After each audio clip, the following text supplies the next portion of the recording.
Hi there, everybody, and welcome to Ravished, a romance novel and movie review podcast. I'm one of your hosts, Nick. And I'm Donna. This week we have the long, very long anticipated review Nick has been promising for 2 months now. She carefully chose a romance novel written by one of her new favorite authors.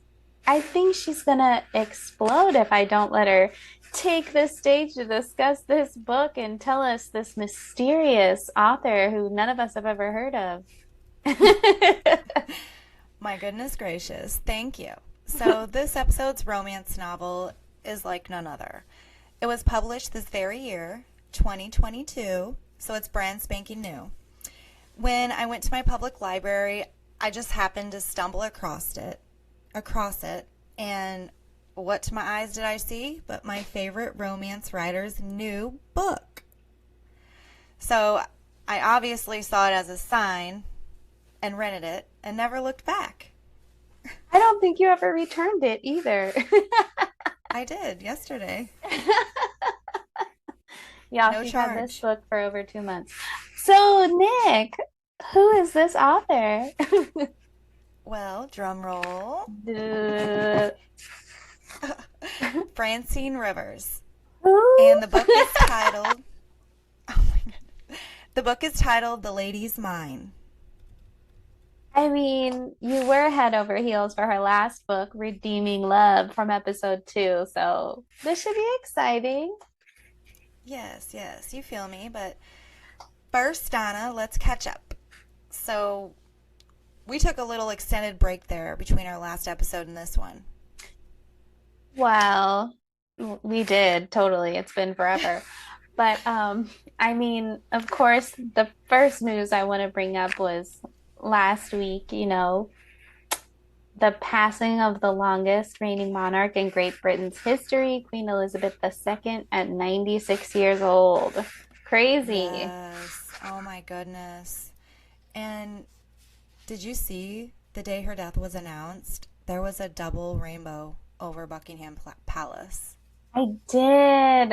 What a beautiful way to say goodbye, Queen. I mean, she was Right. 96, so it wasn't a surprise, but still so sad and all this, pomp and circumstance they have to go through instead of just grieving their grandmother. But yeah, other Well, than that, I'm sorry, it was no, also a way to say hello again, you know? Like a heavenly true. reunion. Yeah, definitely. Yeah. So other than Um, that's been taking over all the news, I've just been obsessed with reading some of my old books in my Kindle app. Blew the dust off my Kindle app in my phone and started reading some books. And I actually posted an abbreviated review on Instagram over one that I recently finished. Well, finished again, called Scandal in Spring by Lisa Kleypas, the first author okay. I reviewed for the podcast, but it was actually a Nice. good book. I enjoyed it. No bears or weird stuff going on. How have you been, Nick? Well, I've been traveling to work up to 2 hours a day, which is very tiresome. Mm. Um, Other than that, I'm always starting new seeds, adding to my small dream of having a romantic rainforest in my backyard. And it's so fun and beautiful. I mean, I really enjoy every little aspect of gardening. So Oh, it's been good. that sounds lovely. Yeah, I mean, y'all, if Nick had pictures of the before and after, I mean, I literally thought I was seeing another backyard when she sent me a recent picture because whoa. It has Complete. transformed. I mean, she didn't even have grass, y'all. Okay, Oh my gosh, it's I the dog's digress. fault. Big dogs. So before we get into the book, I just wanted to give a shout out to a couple of our loyal listeners since episode 1 who've been giving us some great listeners' choice recommendations for episode 10. If you remember, we are requesting recommendations for you all of a romance novel or movie you'd like for us to review for our last episode of season one, which should be airing in the next couple weeks. First, shout out to at Honey Hilda on Instagram. She Hey. recommended Pride and Prejudice after she heard our review of Bridget Jones' Diary. I mean, classic. And I've unfortunately never read it, but I do love the movie that came out with Keira Knightley. Haven't read or seen. It's pretty good. And it's clean because it's from the 1800s. So next, shout out to at she's underscore Mary on Instagram who recommended Gone with the Wind. That's such an incredible movie. The book, I've read it as well, and we'll see if we choose it for episode 10. Stay tuned. Same. I And haven't seen the movie or read that book. what? You haven't seen the movie either? Oh my No. gosh. Well, it's very long. That's okay. All right. So, and lastly, huge shout out to at Vicky Hilton Love on Twitter, who recommended The Devil in Winter by Lisa Kleypas. Vicky, you've been, retweeting, liking our tweets, and we're not even related or know you in person. So we love you. Thank you so much. Thank you. But again, thank you to everyone for sending those in. And please keep sending everything our way. We can't wait to hear what you all think we should review next. All right. With that said, let's get to it. This week I decided to take another visit into the fascinating writings of Francine Rivers. For those of you who missed episode 2, Rivers was inducted into the Romance Writers Hall of Fame. She's a winner of 4 Rita Awards, and let's not forget her books are translated into over 30 different languages. Can you believe that? Jeez. Yeah, I mean, she must be very accomplished to have people from over 30 different countries wanting to read Exactly. those Yeah. books. Yes. So the back cover reads, "She's new to this mining town. He's one of its most prominent citizens. Neither wants much to do with the other. At first." Gives me chicken skin. And it's already a looker with that tiny blurb. I want to read it. Um, that's that's about the smallest blurb I've ever heard. What? I know. Well, okay, so the inside sleeve of the book says 1875. When Catherine Walsh arrives in tiny Calvada, a mining town nestled in the Sierra Nevadas, falling in love is the first thing from her mind. Banished from Boston by her wealthy stepfather, she has come to claim an inheritance from an uncle she never knew. A defunct newspaper office on a main street overflowing with brothels and saloons, and also a seemingly worthless mine. Moved by the oppression of the local miners and their families, Catherine decides to launch her uncle's newspaper, and then finds herself in the middle of a maelstrom, pitted against Calvada's most powerful men. But Catherine intends to continue to stay and publish whatever she pleases, especially when she knows she's right. Matthias Beck, owner of a local saloon and hotel, has a special interest in the new lady in town. He recognizes instantly C.T. Walsh's same tenacity in the beautiful and outspoken redhead and knows all too well how dangerous that family trait can be. While Catherine may be right about Calvada's problems, her righteousness could also get her killed.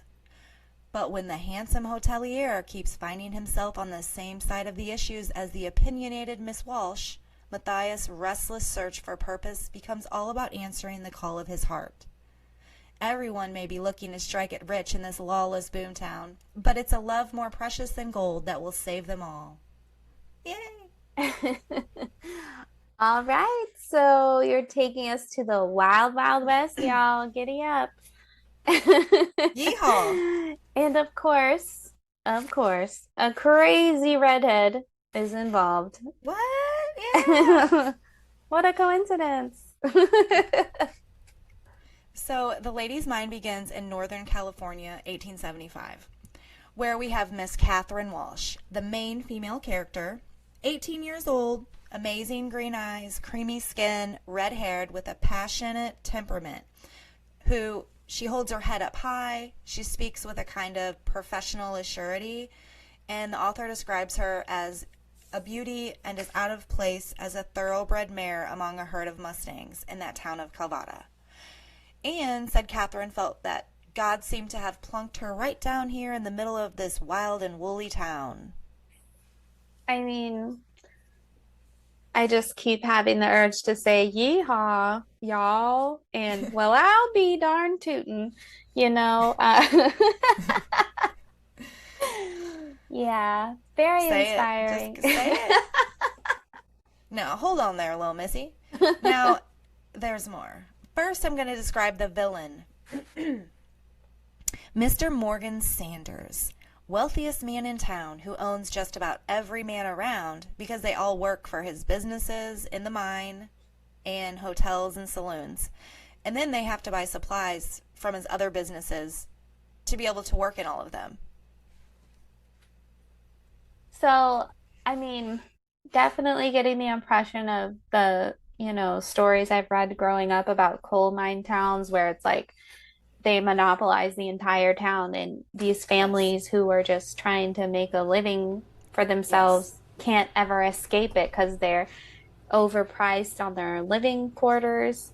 They're overpriced on the food they need to buy, or soap, or whatever Mm-hmm. utensils, anything they have to buy it from the man who owns the mine. So pretty much he never even really pays them. So that's pretty depressing. Everybody stays broke and they stay there. Exactly. That's exactly how it is, monopolized, like you said. And but he's also described throughout the first part of the book as being so dangerous. Like everyone in town is scared of him, but he has his eyes set on one thing. Can you guess what it is? The hot, yummy, sign your tummy cowboys? Nope. I'm okay, Catherine. Yes, bingo, Catherine. So he's got his eyes set on Catherine. Now let me tell you about the other main man, Mr. Matthias Beck, one of the most prominent men in town. Tall, broad shoulders, strong looking, dark features. He has a thick southern accent. He's a fighter, and we'll find out if he's a lover too. I mean, the vibe I'm picking up right now, this is small podunk town, and Catherine and Matthias, they just happen to run into each other. That's how it works. How romantic. I don't know what podunk is, but Yeah, you do. so You live in one. No, I'm just kidding. I live in Vegas. I Anyway, know. so okay, these two they met when Catherine arrived in the town of Cavada. Matthias, he was beating the living daylights out of some guy with no mercy, treating him like a rag doll, throwing him around, and Catherine stood there horrified, and she couldn't stand it anymore. So she stepped up and she demanded that Matthias stop with the madness. I mean, what the heck? That would be really shocking to me too. Yeah, she was upset. So after she demanded that, here he comes, straight toward her, silent, steadfast, with a purpose, you know? Mhm. And his commanding presence was enough to like make her weak in the knees and red in the cheeks, heating her body temperature up to an uncomfortable number of degrees. I mean, she's probably like, it's the 1800s. Is this guy gonna beat me up too? I think she was instantly attracted to him, but he inquired about her, like, what are you doing here? And she retorted he didn't want to hear about her quests. So he said, oh, I want to know everything about you. Which she ignored, of course. Smooth. Hmm. Yeah. So he pretty much told her she was going to be staying at his hotel, which is only one of the two in town because the other one wasn't a safe place for ladies. Shockingly, the lass, defied his orders and made clear she's doing her own thing. Girl, for real. All right. So to sum up what you just said, this hottie McHottie is beating some random dirty man, and he sees Catherine and just drops the guy in the dirt and says, "Hey, pretty lady." And she rolls her eyes, but is thinking, damn, he's fine. Fine. That's right, Catherine. You play hard to get, girl. Gets them every time. Yeah, and so he told her to go to her uncle's house, where um, the inheritance, because it's less dangerous. I mean, I would have already gone there because I'm cheap. Uh, why would you not go to the free house? But I mean, okay, so he's already having a protector instinct towards her, and I mean, yeah, I don't get why she didn't like, I'm gonna go stay at this house I own because it's free. Well, she didn't really get a chance to. He automatically took the role of, like, I'm going to make sure this lovely, beautiful lady that I haven't seen the likes of around here for years, hmm I'm going to make sure she's good. And he was going to let her stay in his hotel for free, like in the nicest room or whatever. Oh, he just assumed. Okay. Yeah. Okay.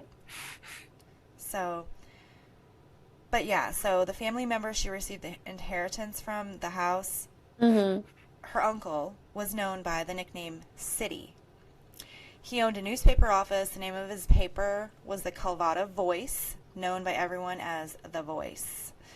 So he's described as creating a bit of havoc with his writings, but he didn't care an inch. And Rivers said he's as impetuous and always held to the truth, never bending a principle no matter what it cost. And it cost him his life. But and it seems like Catherine, his niece, is quite possibly as bullheaded as him. Yeah, I mean, it sounds like this town, has something unexpected in store for them, especially since Catherine's a woman taking over a business and it's the 1800s and it's not like a brothel or something ridiculous. Right? You're darn tootin'. So Catherine, she's overwhelmed with the majority men. They all see a pretty young lady. They get a fire in their bellies for hearth and home. And the way Catherine dressed didn't help matters either. She wore grand, like premier quality clothing, very overdressed for that town. Wow, she sounds like a pretty, pretty princess in the desert. I mean, I love some sweats and a t-shirt myself, but who am I? So, what do you mean hearth? They get a fire in their bellies for hearth in home. Isn't a hearth part of a fireplace? Isn't that how people talk nowadays? No. So, hearth symbolizes love, fertility, and life. And that's what most of the men there Mm, yearn for. There's not a lot of women around and they're lonely. yeah, But guess what? Catherine is she isn't the least bit interested. of She, course. yeah, she walked and talked as an educated lady. I mean, they were just jaws dropped. Everybody, their eyes followed her and all that. So, Yeah, like Miss Hoity-Toity comes to town. She's not trying to entertain these hooligans who probably like, I'm thinking like the seven dwarfs don't wash their hands, don't bathe, they're dirty. Not they her ended up type. cleaning up, didn't they? Or did she clean their cottage? She cleaned their cottage, but they had to wash themselves. But yeah, precisely. So, what exactly? I mean, so her uncle just randomly gave her all this money, but I mean, she clearly comes from quality, right? So, how did she end up just going to this mining town? Well, I'm glad you asked. This is a big part of it. So, as she was being introduced to another woman in that town at like the only restaurant, this is what slipped her tongue. I was an unwelcome encumbrance to my stepfather, and my mother said her life would be much easier without me. Uh, So, oh, sounds like her mom was like jealous of her or something to treat her only daughter that way. I mean, I couldn't imagine talking to my daughter like that. My life would be easier without you. Like, Yeah, harsh. right. Yeah, I agree. I mean, very despairing. So, her mother and stepfather, they're actually very wealthy, hence her highly educated appearance and presence. And her mom signed over this inheritance from Uncle City to Catherine, and she just sent her on her way. Oh, so her cold-hearted mother. I'm sorry, I'm trying to just, what the hell? So, especially back then, this is the 1800s. This is your daughter who I know women were, especially in the upper crust of society, were like they are to make advantageous matches for family alliances and all that kind of jazz. Mm-hmm. But wow, like, hey, go be alone in the desert. I'm sending you out all by yourself and you're only 18. Like, what? Yep, that's Didn't pretty. didn't care at all. Yep, that's pretty much what she did. Jeez. So what made her parents feel like Catherine was such a burden? Well, mainly her stepfather. He hated. She became an activist for women's suffrage, and she rallied with Susan B. Anthony and the like. Oh, so he's a jerk stuck in the 1500s where women or Yep. the 1800s don't deserve anything but to be subservient to men. Blah. Yes, ma'am. Boring.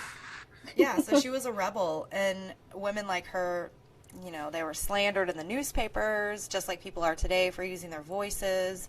I mean, she was silenced, censored, even by her own parents. Well, mother and stepfather. I mean, she must have been doing something right, though, to Mm-hmm. gain popularity or notoriety in the movement, to get Mm-hmm. some kind of attention focused on her. I'm assuming on women's right to vote because Susan B. Anthony, um, Yes. you know, I can't imagine living back then where women were treated so differently than today.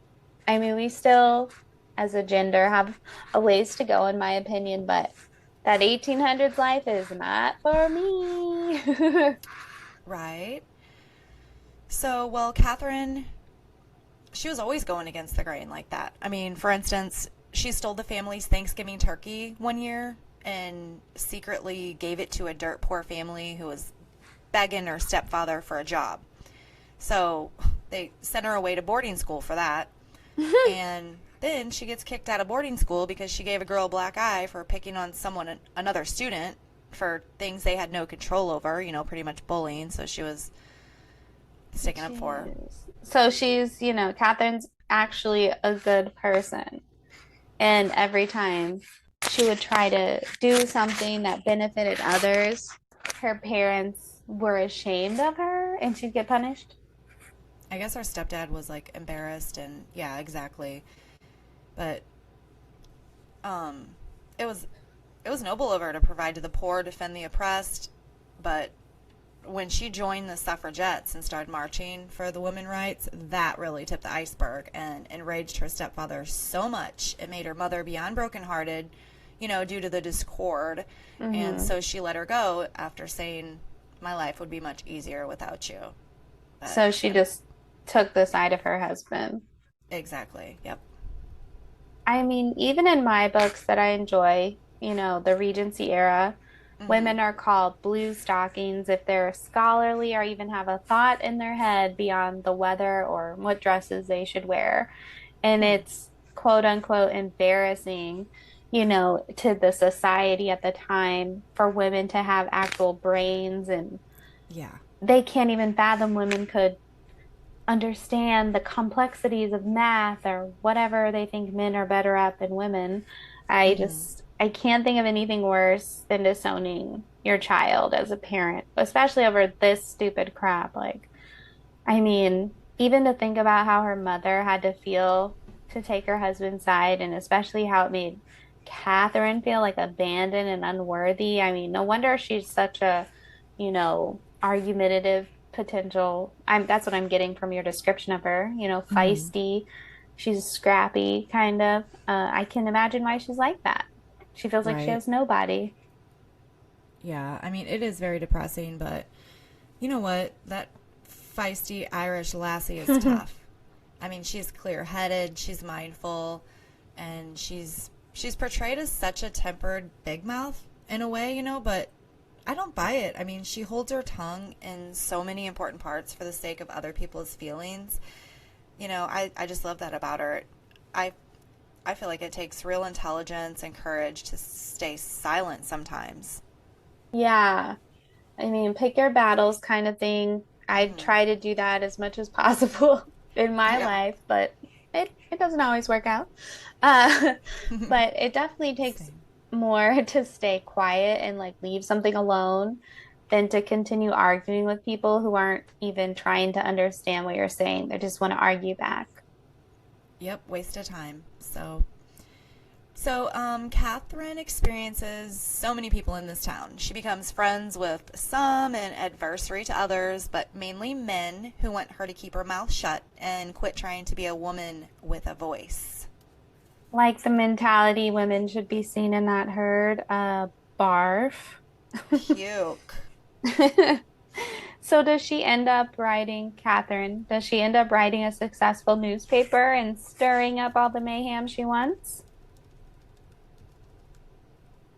She does just that. And Matthias carefully watches her every move, always worried about her safety, and she never heeds his advice, part of the bullheadedness for certain. hmm She writes about the local mayoral election, and that really turns heads and conjures up some anger from evil, powerful men who would kill her without a second thought. That's over a mayoral election of a little town in this dump. I mean, I'm like, why are they so angry over this? They're going to kill somebody. But I mean, it's very brave of her, but also extremely foolish to really push the boundaries in what I'm assuming, isn't a Pulitzer Prize newspaper to be fighting for in this town with about 30 readers, if they can even read. Right? Well, she kind of dogs on the men in town because like the roads are sloppy and they don't have enough bathrooms, and Yeah. she's always pointing out things in town that needs to get fixed, and you know the And men don't like they don't want to that. hear they don't want to hear that because they're making a lot of money, and some of their money Mm, is going to have to go to fixing up the town to make the people happier and the healthier and all standards. that. Oh. So, All but right. yeah. So back to like the romance aspect. Did Matthias Beck get answers to the call of his heart, from the book blurb? Did it ring ring for him? Well, let me just say he's very good with his words and says many things that aren't exactly to the point. I mean, it's a really clean romance novel, but you get what he's trying to say to her. Like, he wants her, it's really passionate. And he'll say stuff like, "Oh, I'd like to give it to you," when she demanded he handed her mop back, you Mm, know? He's so drawn to her, and they both feel all the passions and desires when there's undeniable chemistry and magnetic attraction, and mhm. he finds himself acting as a natural protector of her, and he was also close to her deceased uncle, and he really respected the man, so So Matthias is a little pervy, but she likes it, so she's not offended. she likes it. And she spends much of her time there realizing the hardships of most of the women in town, from business owners, wives, to widows of miners killed in deadly accidents who have small children. And she strives to make life better for them. And that selfless quality is one of the best a man can own. And, Catherine, she finds gratitude and purpose there while really blossoming into a prominent woman of this little mining town. I mean, I really love that she reaches out to the few other women in the town and sounds like she unites them. We're stronger in numbers, ladies. Let's stick together. So Yes. what's what's the main suspense in this book besides, the ravishing chemistry and romance between the two characters? Well, really, Catherine stirred up a lot of trouble with her editorials about the powerful men in town, the dangerous ones. And Mm. Matthias, he was beyond fearful she would be killed, just like her uncle was murdered, with part of his Mm. printing press head bludgeoned. Oh. I mean, knowing her uncle who stirred the pot like her, knowing he was murdered doesn't kind of scare her into shutting up. I know, right? Not at all, though. So, with that said, I understood why Matthias had his best burly bodyguard like follow her around for protection. I mean, he stuck to her like sap to a tree. He must have deeply cared for her and was like making sure his future bride was safe, you know what I'm saying? He was, and he's very romantically possessive as well, if that's even a thing. Sure. So, would you recommend this book and how would you rate it? I recommend this book to women of all adult ages. It is a woman's empowerment book as well as a light pointed at the path to God's grace and guidance. So that sounds, intriguing. We didn't really get into the religious aspect of the book, but it doesn't seem like it's pushing religion and would like alienate anyone who might have different beliefs. You know, would you Yeah. recommend the book to men since you said it's for Well, women? well, I think men would be annoyed at the female's inhibitions, but I could be totally wrong. I mean, men like that aren't even worth the time anyway, so whatever. They can go live in a coal mine.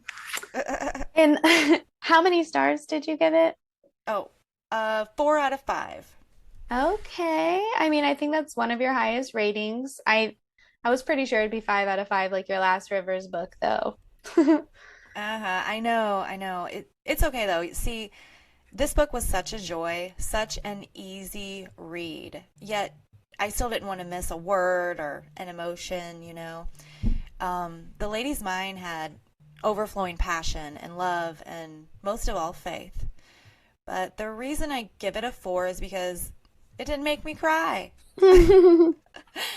That's not the whole reason. But like I said, it was an easy, enjoyable read. I don't honestly know if any novel will ever compare to Rivers' book, Redeeming Love, but we shall see with our recommendations. Maybe. And true. I still haven't read Redeeming Love, but did you end up watching the movie they made?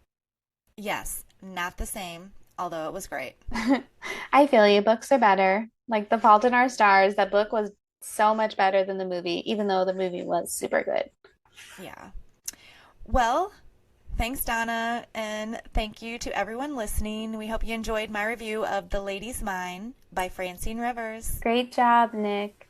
Thanks. Remember, everybody, episode 10 is listener's choice, so make sure you send us your recommendations on Instagram or Twitter at Ravish Podcast or both. Also, like, subscribe, and comment. See y'all for episode 10, last episode of the season. I can't wait. Bye. Bye.